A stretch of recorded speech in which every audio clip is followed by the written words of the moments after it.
I used to live in a small village in Indonesia called Gunung Sari. My mother and I would happily await tea time for the Putu Man to come by our house and prepare his delicious putu.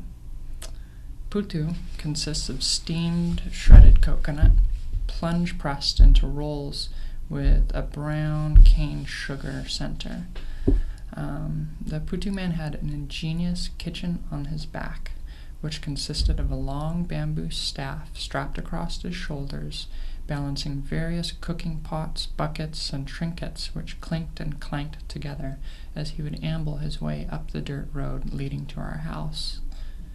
When my mother would motion, he would contentedly set up shop right at our doorstep to begin his easy craft of preparing putu. First, using a small portable propane tank, he would start a small fire beneath one of the recycled coffee tins he had appropriated, perhaps as refuse from some forgotten junkyard.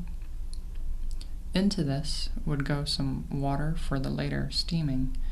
He would then pull out various sizes of bamboo shafts from an old 5-gallon detergent bucket to begin shredding the coconut before us.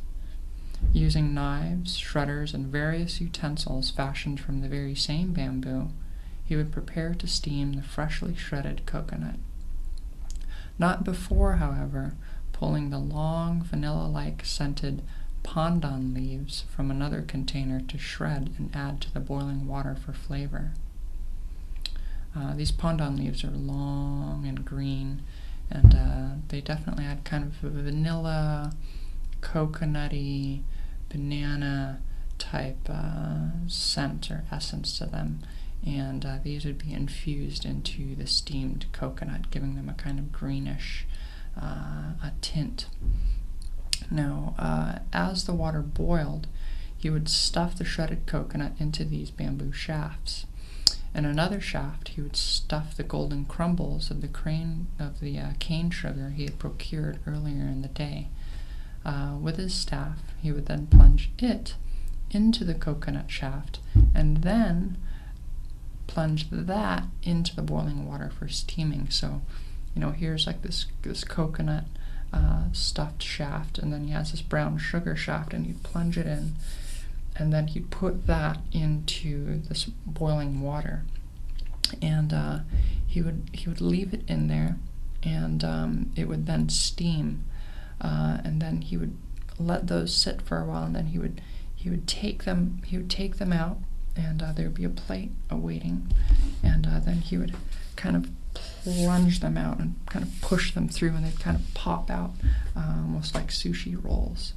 Then he would deftly take some knives, bamboo knives, and he'd start cutting them for us, and you'd make this little kind of pyramid of these putu rolls, all various sizes, but all of them were so good.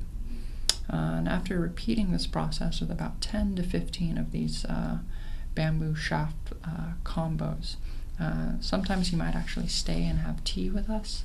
Other times he would continue on down the road to other people who would be awaiting his putu. Food for me is one of the ways that I connect with my culture and my identity.